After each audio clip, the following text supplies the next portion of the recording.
홀로 사는 즐거움 법정. 산방에 비친 달빛에 잠이 깨어 요즘 자다가 몇 차례씩 깬다. 쌓인 눈에 비친 달빛이 대낮처럼 밝다. 달빛이 방 안에까지 훤히 스며들어 자주 눈을 뜬다. 내 방 안에 들어온 손님을 모른 채 할 수 없어 자리에 일어나 마주 앉는다. 천지간에 아무 소리도 없다. 모든 것이 잠들어 있다. 이 정막 강산에 어쩌다 지나가는 한 줄기 바람결에 나뭇가지에 쌓인 눈이 흩날리는 소리가 들릴 뿐. 그리고 때로는 내 기침 소리에 잠에서 깰 때가 있다. 머리맡에 벗어놓은 누더기를 걸치고 앉는다.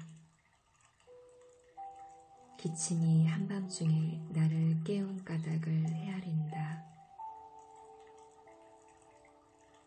한낮의 좌정보다 자다가 깬 한밤중에 이 좌정을 나는 즐기고자 한다. 살아온 날보다 앞으로 살아갈 날이 많지 않으니 잠들지 말고 깨어있으라는 수식으로 받아들이면 기침이 오히려 고맙게 여겨질 때가 있다. 맑은 정신이 든다. 중천에 떠있는 달처럼 내 둘레를 두루두루 비춰주고 싶다. 이 겨울 아침나절 산중에 피어난 눈꽃은 환상적이다. 언뜻 달밤에 피어있는 벚꽃처럼 보이기도 한다. 자연은 이렇듯 아름답고 신비로운 조화를 간직하고 있다. 그 어떤 화가일지라도 이처럼 완벽한 설경산수는 그릴 수 없을 것이다. 자연은 아무 생각 없이 있는 그대로 조화와 균형을 이룬다. 자연은 어떤 분별도 사심도 없이 있는 그대로를 무심히 드러낼 뿐이다. 산중에 있는 어떤 절에 갔더니 한 스님 방에 이름 있는 화가의 산수화가 걸려 있었다. 아주 뛰어난 그림이었다.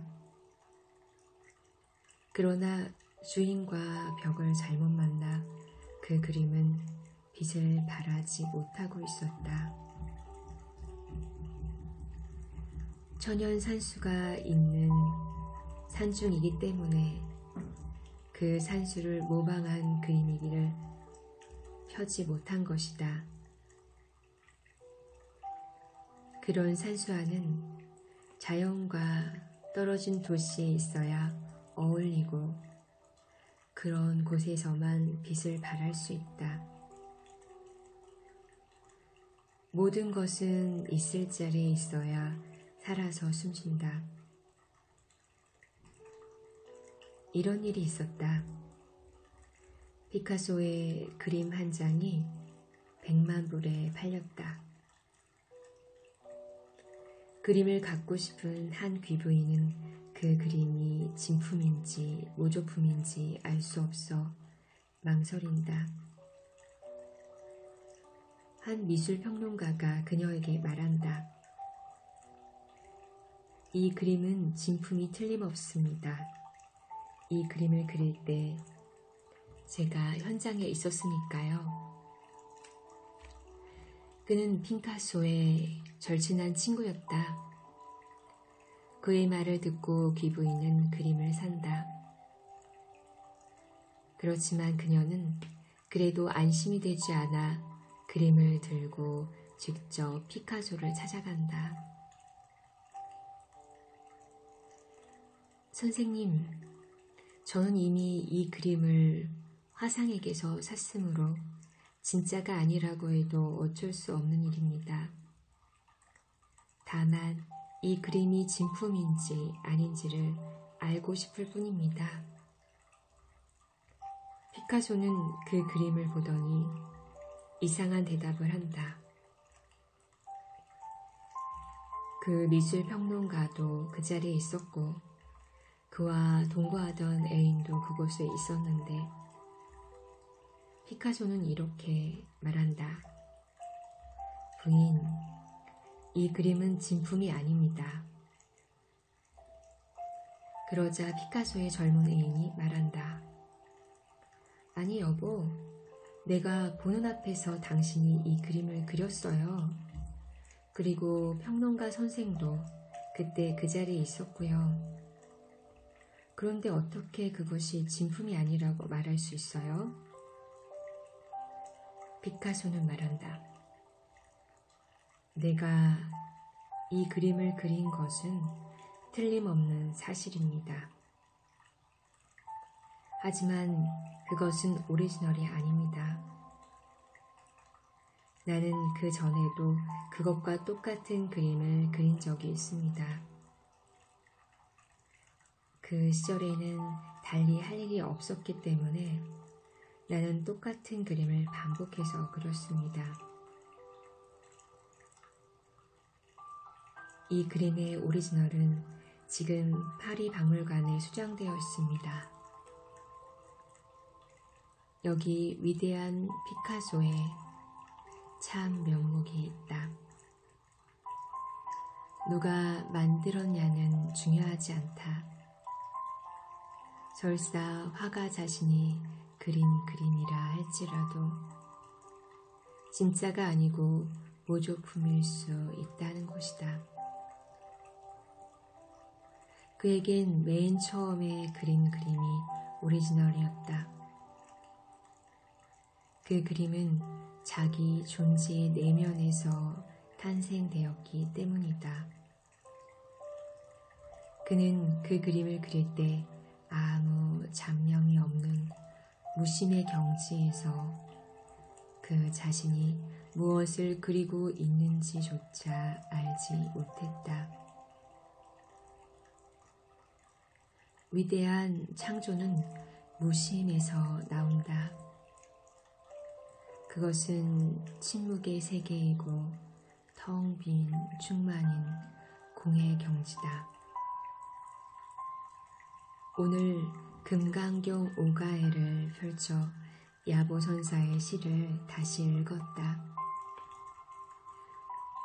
오두막 이슥한 밤 홀로 앉아 있으니 고요하고 적적해 본래의 자연. 무슨 일로 서쪽 바람 숲을 흔드는 곳. 왜 기러기 먼 하늘에 울고 간다. 야보선사의 노래처럼 고요하고 적적한 것은 자연의 본래 모습이다. 달빛이 산방에 들어와 잠든 나를 깨운 것도 소리 없는 소리에 귀 기울이며 달의 숨소리를 듣고자 하는 것도 이 모두가 무심이다. 바람이 불고 꽃이 피었다가 지고 구름이 일고 안개가 피어오르고 강물이 얼었다가 풀리는 것도 또한 자연의 무심이다. 이런 일을 그 누가 참견할 수 있겠는가? 우리는 다만 자연 앞에 무심히 귀를 기울일 뿐이다. 자연의 신비와 아름다움을 받아들이려면 입 다물고 그저 무심히 귀를 기울이면 된다. 무심히 귀를 기울이라.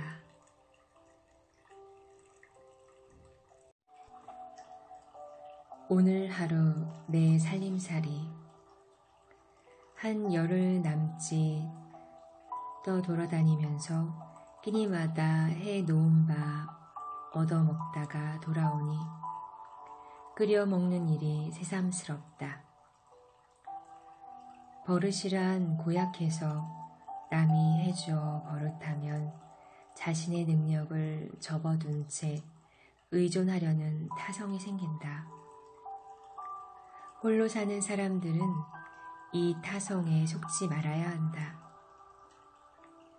타성에 길이 들면 자주적인 능력을 잃고 게으름의 늪에 갇힌다. 우리가 산다는 것은 무엇인가? 이렇게 물으면 너무나 막연하다.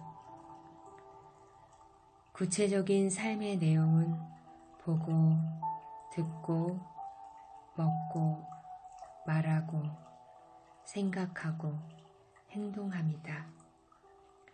따라서 무엇을 보고, 무엇을 듣고, 무엇을 먹으며, 어떻게 말하고, 무슨 생각을 하며, 또 어떤 행동을 하느냐가 그 사람의 현 존재다. 자, 그러면 나 자신은 오늘 어떤 삶을 이루고 있는가? 한번 되돌아보자. 바깥 날씨가 쌀쌀해서인지 방이 많이 식었다. 예정보다 30분쯤 늦게 일어났다. 지난밤 자다가 깨어 허균이 엮은 한정로 숨어 사는 즐거움을 다시 읽었다. 옛사람들의 자취에서 오늘을 사는 우리들은 배울 바가 참으로 많다. 어떻게 사는 것이 사람다운 삶인가를 배울 수 있다. 가끔 이 책을 읽고 있으면 사는 일이 풍요로 이어져야 한다는 생각이 든다. 아침 예불을 마치고 나면 냉수를 2컵 마신다.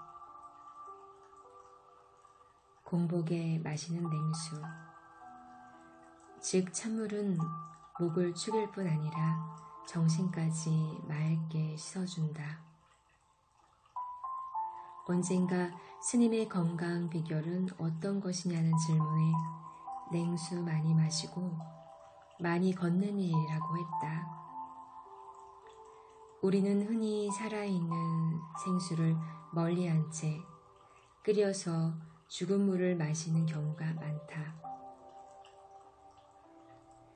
커피를 비롯해서 각종 음료들은 살아있는 생수가 아니기 때문에 건강을 위해서라면 즐겨 마실 것이 못 된다. 목이 마를 때는 수시로 생수를 마신다. 땅을 의지하고 사는 사람들이 제 발로 걷지 않고 자동차에 의존하면서 건강을 잃어간다.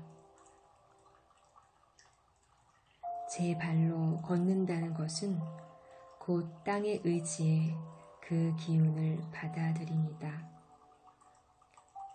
그리고 걸어야 할 대지에 뿌리를 둔 건전한 생각을 할 수 있다.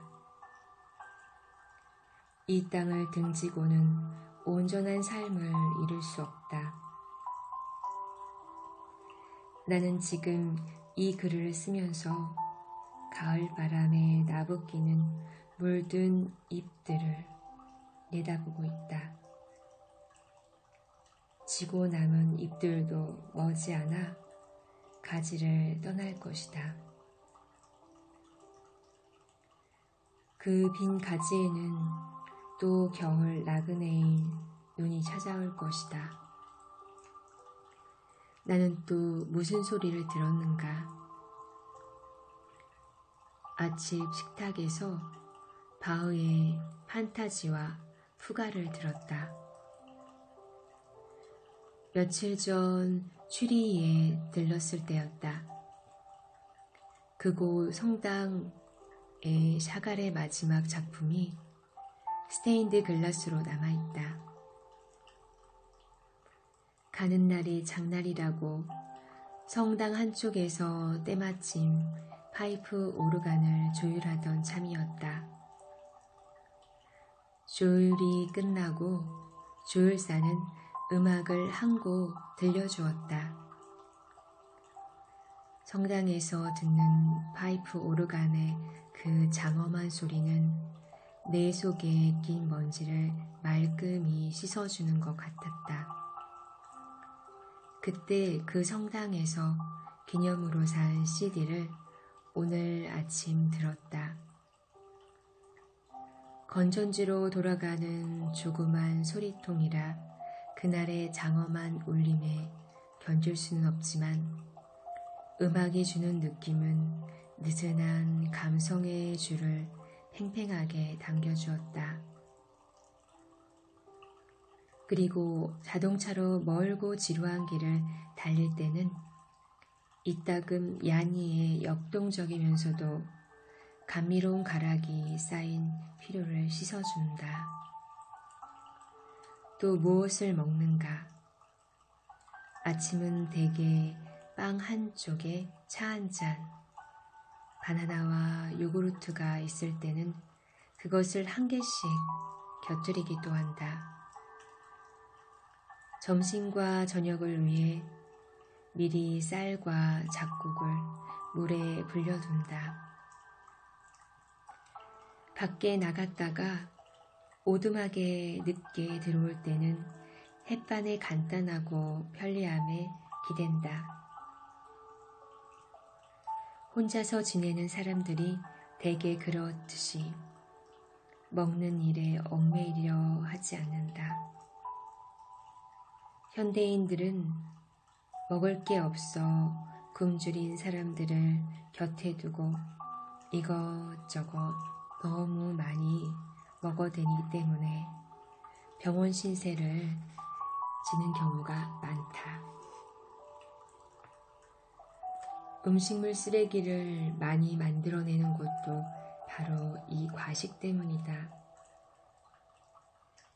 내 경험에 의하면 먹는 것만으로 건강이 유지되는 것은 결코 아니다. 맑은 공기와 맑은 물, 그리고 안팎으로 조화와 균형을 이룬 생활 습관이 전제되어야 한다. 한평생 자신을 위해 수고해주는 소화기를 너무 혹사하지 말고 쉴 수 있는 기회도 주어야 한다. 출출한 공복 상태일 때 정신은 가장 투명하고 평온하다. 말은 들을 대상이 있어야 한다. 입을 닫는 침묵을 통해서 말의 의미가 목젖에 차오른다. 참으로 우리가 해야 할 말은 간단 명료하다. 그 밖에는 습관적인 또 하나의 소음일 것이다. 산에서 사는 사람들은 사람이 아닌 나무나 새, 바위나 곤충, 또는 구름이나 바람한테 혼잣말을 할 때가 더러 있다. 이런 경우는 한 줄기 바람이 나뭇가지를 스치고 지나가듯 무심하다. 이런 무심한 소리에는 그 삶의 향기가 배어있을 듯 싶다. 그리고 오늘 아침 나절 나는 또 어떤 행동을 했는가? 아침 기온이 영상 2도, 방이식어 공부를 한 부엌 지폈고 집 뒤 나뭇간 사이에 있는 추녀 끝 물바지 홈통에 쌓인 낙엽을 긁어냈다. 눈이 쌓여 얼어붙으면 물바지에 구실을 할 수가 없기 때문이다. 언제에도 내가 할 일이므로 그때 눈에 띌 때마다 즉시 해치워야 한다. 이 다음으로 미루면 무슨 일이든지 미루는 나쁜 버릇이 생긴다. 이 다음 일을 누가 아는가? 그때 그곳에 내가 할 일이 있어. 내가 그곳에 그렇게 존재한다. 누가 나 자신 그 일을 거들어준다면 내 몫의 삶이 그만큼 새어나간다. 뜰에 뒹구는 가랑잎은 바람이 알아서 치워줄 것이다. 오늘 나는 이와 같이 보고, 듣고, 먹고, 말하고, 생각하고, 행동했다. 이것이 바로 현재의 내 실존이다. 그리고 이런 일들이 나를 형성하고 내 업을 이룬다. 당신은 오늘 무엇을 보고, 무엇을 소리를 듣고, 무엇을 먹었는가? 그리고 무슨 말을 하고 어떤 생각을 했으며 한 일이 무엇인가? 그것이 바로 현재의 당신이다. 그리고 당신이 쌓은 업이다. 이와 같이 순간순간 당신 자신이 당신을 만들어간다. 명심하라. 홀로 사는 즐거움, 걱정. 당신은 행복한가? 올 겨울 나는 석장포와 자금우, 이 두 개의 작은 화분을 곁에 두고 눈 속에서 지내고 있다. 초겨울 꽃시장에서 1,000원씩을 주고 데리고 온 살아있는 생물이다. 석장포 분에는 조그만 괴석을 곁들여 수반에 두어야 어울린다. 자그무는 차나무 잎처럼 생긴 그 이파리와 줄기에 매달린 빨간 열매가 아주 잘 어울린다. 이 두 개의 화분이 없다면 겨울철 산방은 춥고 메말랐을 것이다.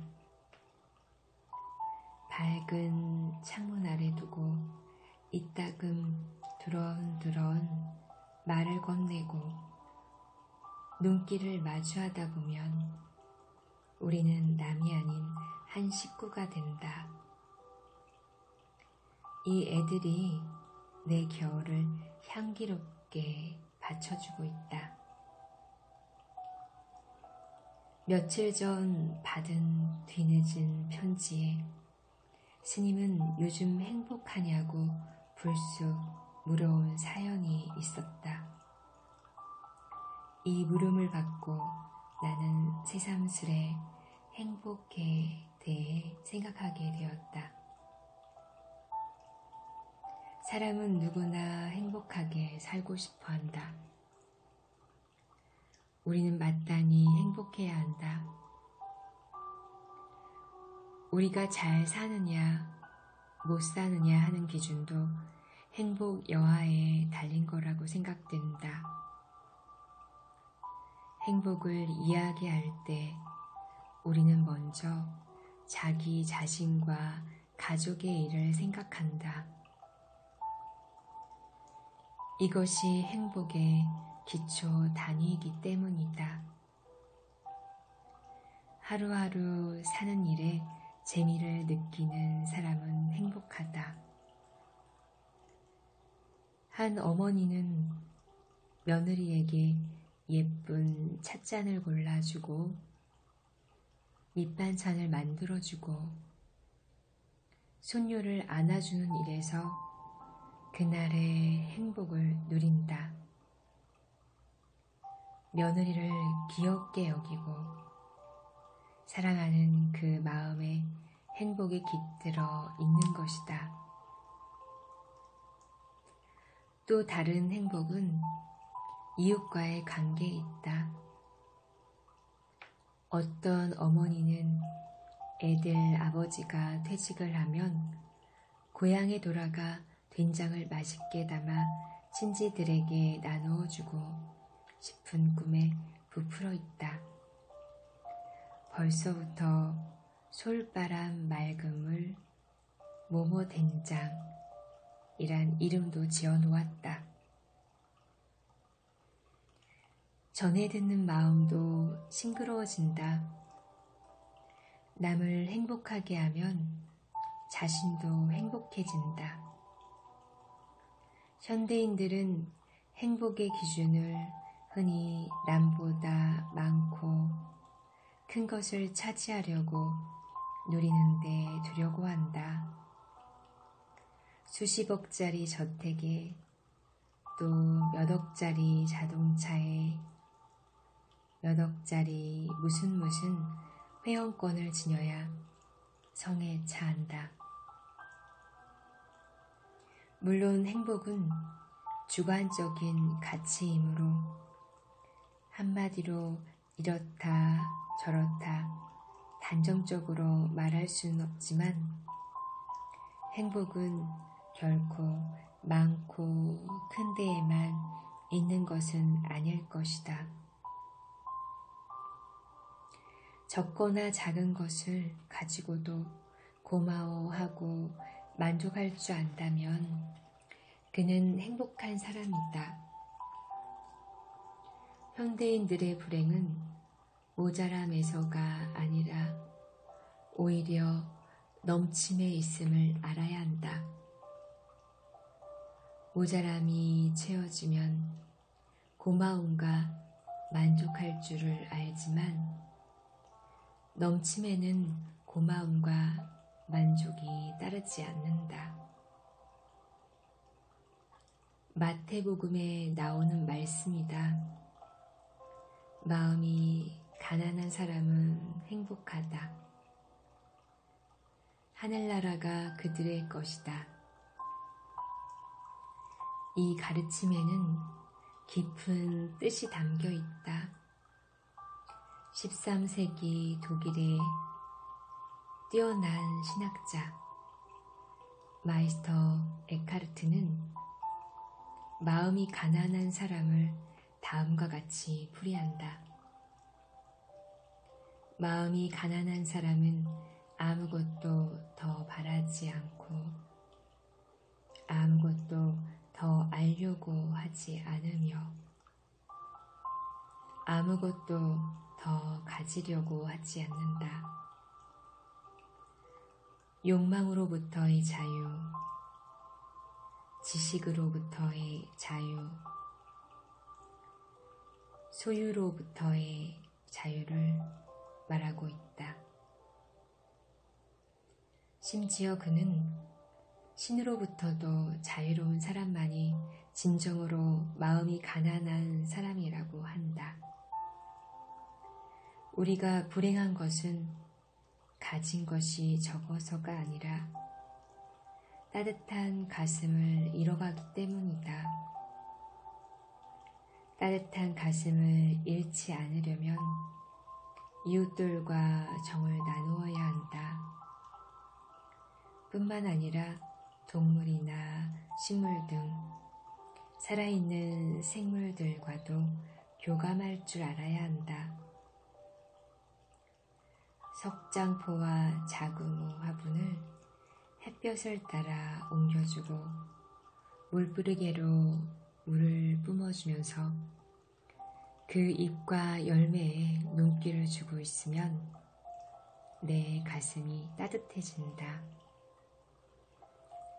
장작이 타는 난로가에 앉아 돌솥에서 찬물이 끓어오르는 솔바람 소리에 귀를 모으고 있을 때도 내 가슴은 따뜻해진다. 한밤중 이따금 기침을 하면서 깨어난다. 창문에 달빛이 환하게 비치는 것을 보고 창문을 열었을 때 달도 희고 눈도 희고 온 천지가 흰 것을 보면 내 가슴이 또한 따뜻해진다. 이른 아침 쌓인 눈을 치우기 위해 밖에 나가 눈 위에 토끼나 고라니 발자국이 나 있는 것을 볼 때도 내 가슴은 따뜻해진다. 한 해가 저물 무렵 편지꾸러미를 풀어 챙기다가 뜻밖의 이제는 고인이 된 친지의 편지를 발견하고 한 줄 한 줄 사연을 읽어내려갈 때 다시는 더 만날 수 없는 이승과 저승의 아득한 거리를 두고 덧없는 인생사를 되돌아보면서 내 가슴 한쪽에는 애틋한 흐름이 있다. 우리는 지금 죽지 않고 살아있다는 사실에 고마워할 줄 알아야 한다. 이 세상의 영원한 존재는 그 누구에게도 그 어디에도 없다. 모두가 한때일 뿐이다. 살아있을 때 이웃과 따뜻한 가슴을 나누어야 한다. 그래야 사람의 자리를 잃지 않고 사람된 도리를 지켜갈 수 있다.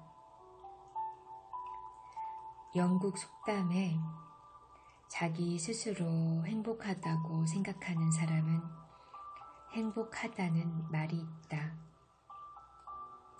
옳은 말이다.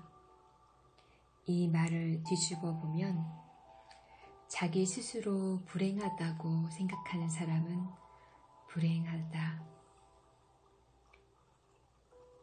그러니 행복과 불행은 밖에서 주어진 것이 아니라 내 스스로 만들고 찾는 것이다. 비슷한 여건 속에 살면서도 어떤 사람은 자기 처지에 고마워하고 만족하면서 밝게 사는 사람이 있는가 하면 어떤 사람은 불평과 불만으로 어둡고 거칠게 사는 사람이 있다. 스스로 묻는다. 나는 행복한가? 불행한가? 더 물을 것도 없이 나는 행복의 대열에 끼고 싶지 불행의 대열에는 결코 끼고 싶지 않다. 그렇다면 내가 내 안에서 행복을 만들어야 한다. 행복은 이웃과 함께 누려야 하고 불행은 딛고 일어서야 한다. 우리는 마땅히 행복해야 한다.